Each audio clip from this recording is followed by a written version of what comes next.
In this video, we are going to discuss about some of the tools and techniques of the lean system which are extremely useful in a manufacturing organizations. Majority of those tools and techniques can be effectively used in a service organizations also. The lean principles are very much beneficial in our personal as well as professional life.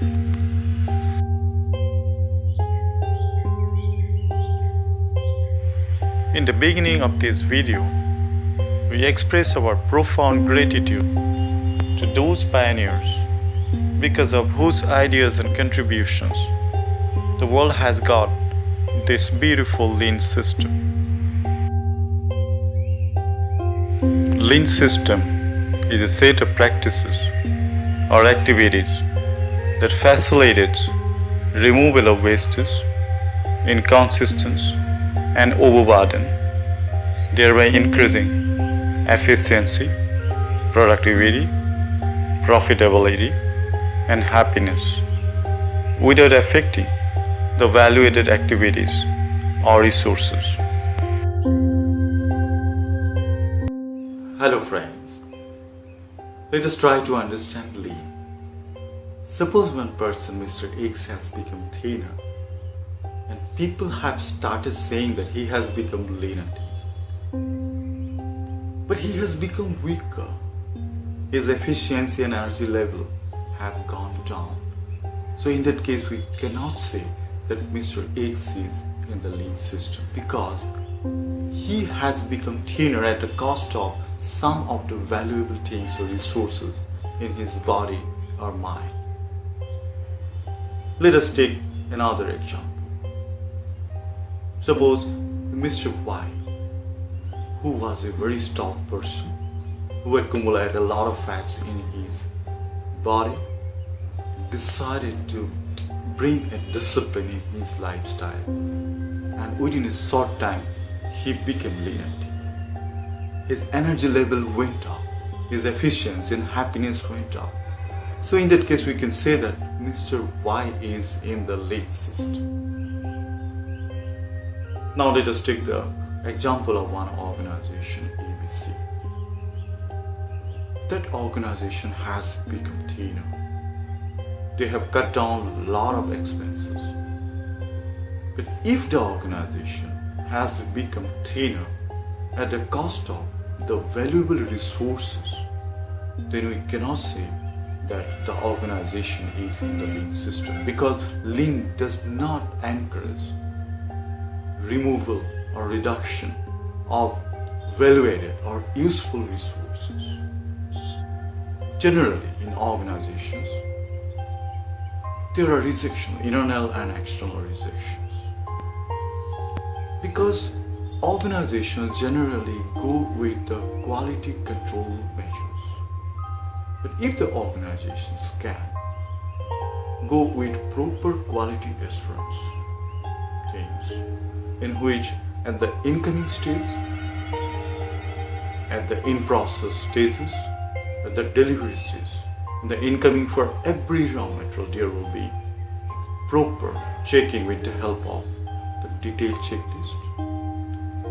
At the in-process stages, at every station, there will be proper checking with the help of the detailed checklist, and the same thing will be done at the delivery stage also.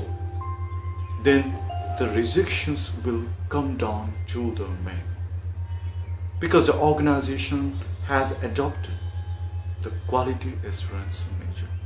So we can say that the organization is on the track in terms of lean system. Generally in the organization, you will find things are half-heartedly based. It takes a lot of time to identify and retrieve the useful items, and that causes delays in the production. So lead time becomes longer because of this thing.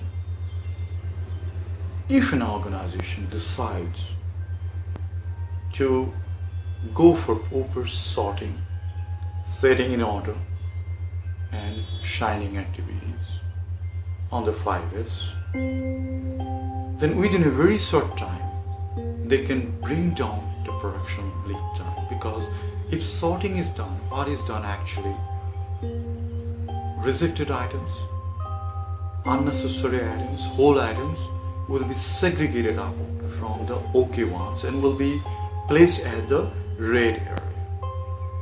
And there will be proper disposal as per the disposal plan. In that case, there is no chance of accumulation of unnecessary items.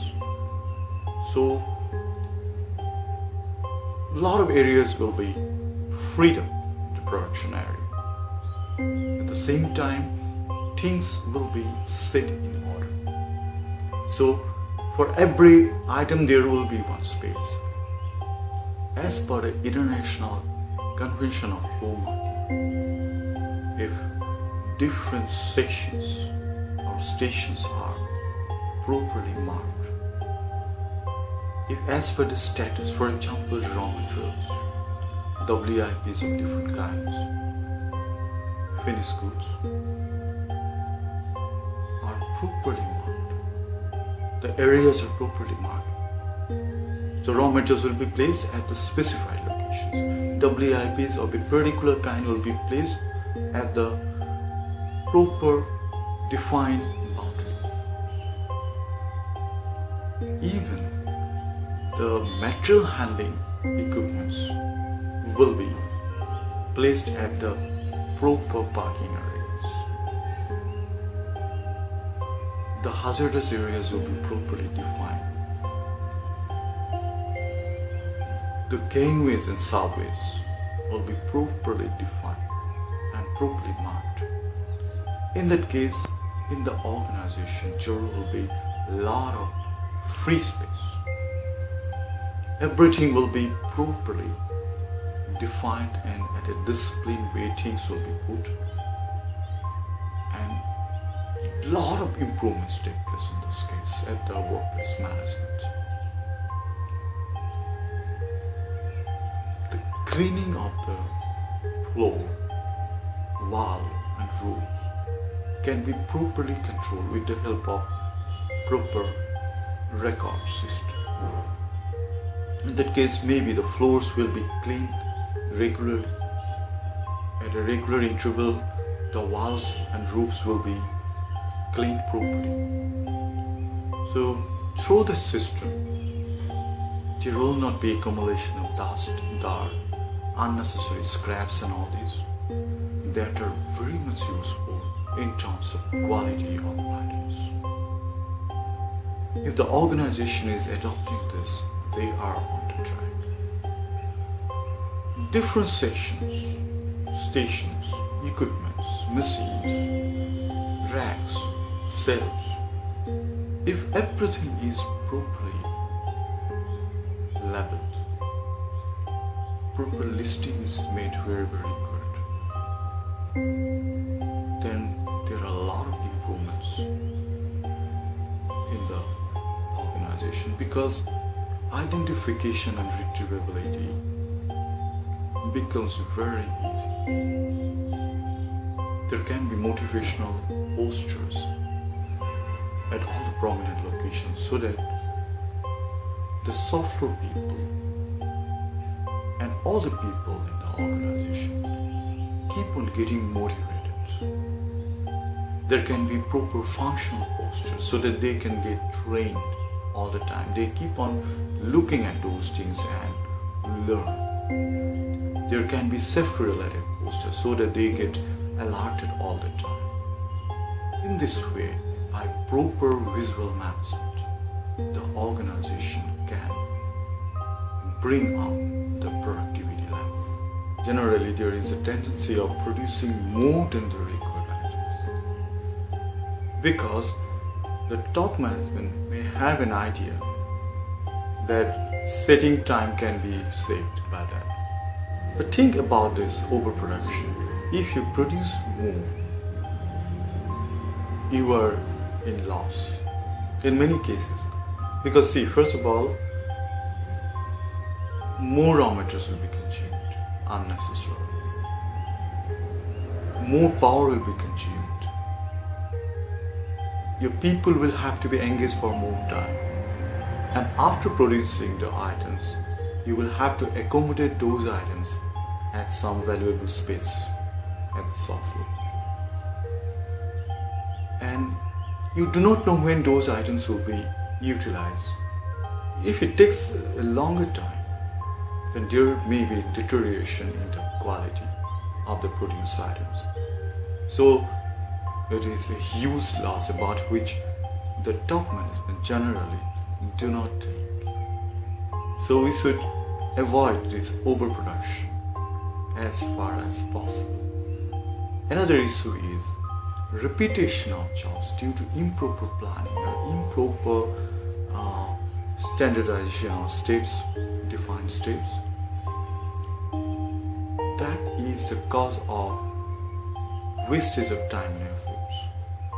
So in the organizations, every step should be defined in such a way that there is no repetition of activities. Even work instructions should also be in such a way that gives clear indication that once this is done, this need not be repeated. This way we can reduce the repetition of jobs.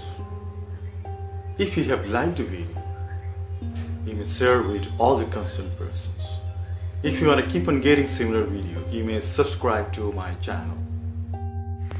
We will cover the remaining part of this discussion in the next video, that is in part 2. Thank you so much for watching the video. I love you.